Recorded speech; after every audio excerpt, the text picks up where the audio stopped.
지금 이 시간, 누군가에겐 또 다른 밤이 찾아옵니다.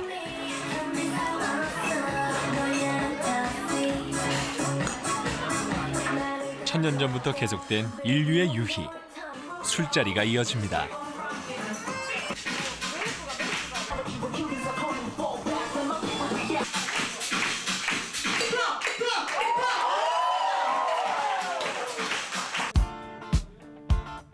한국 직장인 4명 가운데 1명은 일주일에 평균 10시간을 이런 술자리에서 보냅니다. 2008년엔 술 소비량이 전년에 비해 2.4%나 증가했죠. 술을 참 많이도 마십니다.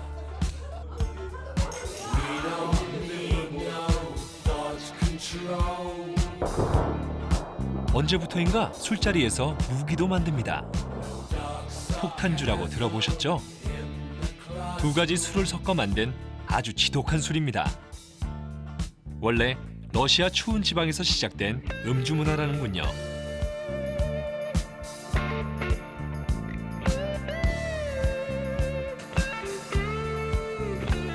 한국인이 1년간 약 71병 마시는 소주와 1년에 약 80병 마시는 맥주를 섞으면 폭탄주가 됩니다.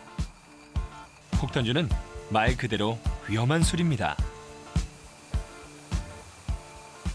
폭탄주라는 것은 단위 시간에 마시는 술의 양, 알코올의 함량이 굉장히 많은 거죠.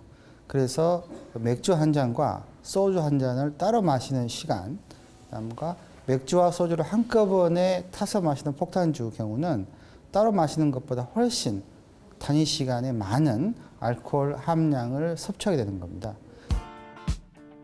술은 점막을 통해 혈액으로 흡수됩니다. 약 20%는 위에서 흡수되고 약 80%는 소장으로 흡수됩니다. 술을 마시면 식도, 위 등 소화기는 물론이고 간세포도 손상됩니다. 그래서 술을 계속 많이 마시면 인체에 아주 치명적입니다. 결국은 술이라는 것은 인체에서는 머리부터 발끝까지 몸의 스트레스, 독이라고 생각하시면 됩니다.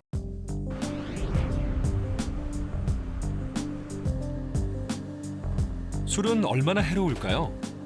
생후 7일 된 쥐로 알아봅니다.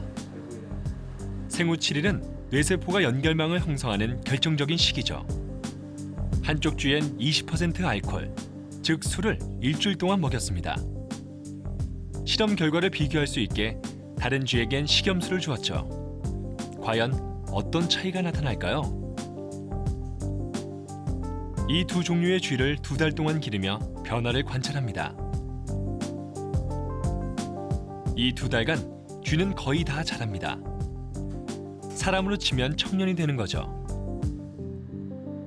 일단 뇌가 발달하려면 신경세포들이 생겨야 되고요. 그다음에 신경세포들이 생겨난 이후에 신경세포들 간의 연결이 이루어져야 됩니다. 근데 쥐 같은 경우에는 생후 7일째 되는 그 시점이 바로 신경세포가 만들어진 이후에 신경세포들 사이에 어떤 연결이 형성되는 그런 시기거든요. 그래서 그 시기를 시냅스 형성 시기라고 해가지고 그 시기에 에탄올이 과연 어떤 영향을 미치는가를 보기 위해서 이제 실험을 한 거고요. 2달 뒤 술을 먹인 쥐와 먹이지 않은 쥐를 비교했습니다.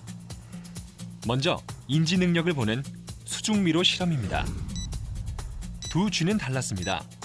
식염수를 준 쥐는 안전한 곳을 쉽게 찾았습니다. 하지만 술을 먹은 쥐는 한참을 헤맸고 그러다 겨우 찾았습니다.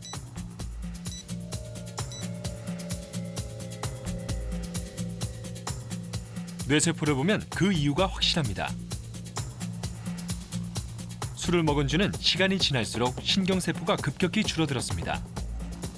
두뇌 발달이 제대로 이루어지지 않은 것이죠.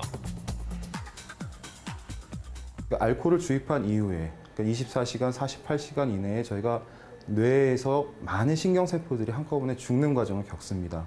물론 그 이후에 다시 그 빈 공간에 다른 세포들이 채워지는 걸 저희가 발견을 했는데요. 그렇게 채워지고 외형상으로 봤을 때 몸무게나 아니면 여러 가지 그러니까 형태적으로는 정상적으로 크겠지만 그 뇌에서 원래 이루어져야 됐던 그런 신경세포들 간의 연결이 뭔가 불안하고 어떤 잘못된 구조적인 변화 또는 구조적뿐만 아니라 어떤 기능적인 변화들이 있을 것이라고 생각이 되고요. 두 번째는 정서 발달을 비교했습니다. 행동상의 차이를 보기 위한 겁니다. 쥐가 가장 공포를 느낀다는 50cm 높이에 쥐를 올려놓고 관찰해봤습니다. 왼쪽이 식염수를 먹인 쥐고 오른쪽이 술을 먹인 쥐입니다. 왼쪽은 조심스레 움직이며 상황을 탐색하지만 술을 먹은 쥐는 극심한 불안에 단 한 발짝도 움직이지 않습니다. 이 현상은 단지 쥐에게만 일어날까요? 뇌 같은 부분은 혈액하고 뇌를 가로막는 장벽이 있습니다. 그걸 혈액-뇌 장벽이라고 하는데 그 부분에 대부분의 이물질들은 걸러져서 못 들어오게 되는데 알코올이라는 분자적 특성은 그런 생체가 가지고 있는 배리어들, 그러니까 장벽들을 모두 뚫고 나갈 수 있는 화학적 성질을 가지고 있습니다. 어린 시기에는 그 알코올을 분해하는 효소가 적을 뿐만 아니라 특히 뇌 부분에서는 극히 적습니다. 그래서 같은 양의 그 알코올을 섭취하더라 해도 나이가 어리고 특히 태아인 경우에는 그게 치명적일 수 있다는 거죠. 술로 인한 사망자만 한 해 2만여 명. 여기에 육체적 정신적 고통까지. 술이 주는 순간의 즐거움은 결국 긴 고통을 예고합니다.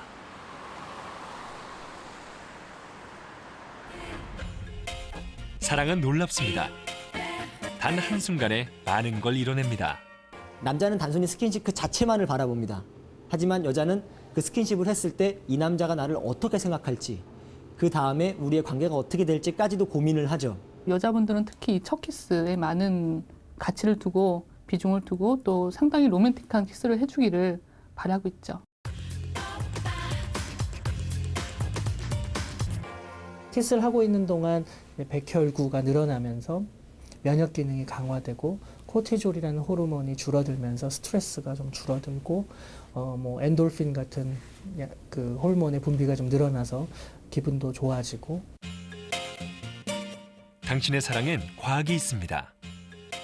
달콤한 키스에도 과학은 숨어 있습니다. 한 1분에 26kcal 정도의 에너지를 소모하고요. 그다음에 격렬한 키스의 경우에는 얼굴 근육을 한 34개 근육을 막 움직이기도 한다고 해요. 이제 그런 걸 보면은 키스 자체가 굉장한 운동이고요. 애절한 사랑도 과학으로 보면 다릅니다. 사람의 생물학적인 특징, 그러니까 뇌에 바소프레신이나 옥시토신 같은 호르몬의 수치가 어느 정도 되느냐가 영향을 준다는 연구 결과가 있거든요. 이 레리형의 연구 결과는 우리로 하여금 이게 바람기라든가 아니면은 순애보, 낭만적 사랑에 대한 열렬한 추구 이런 것들에 영향을 미치는 많은 요소가 있겠지만 그 중에 하나가 그 사람의 타고난 생물학적인 호르몬의 양, 수치 이런 것들도 포함되어야 되는 거 아닌가. 과학으로 분석해본 당신의 사랑. 조금은 불편한 진실인가요?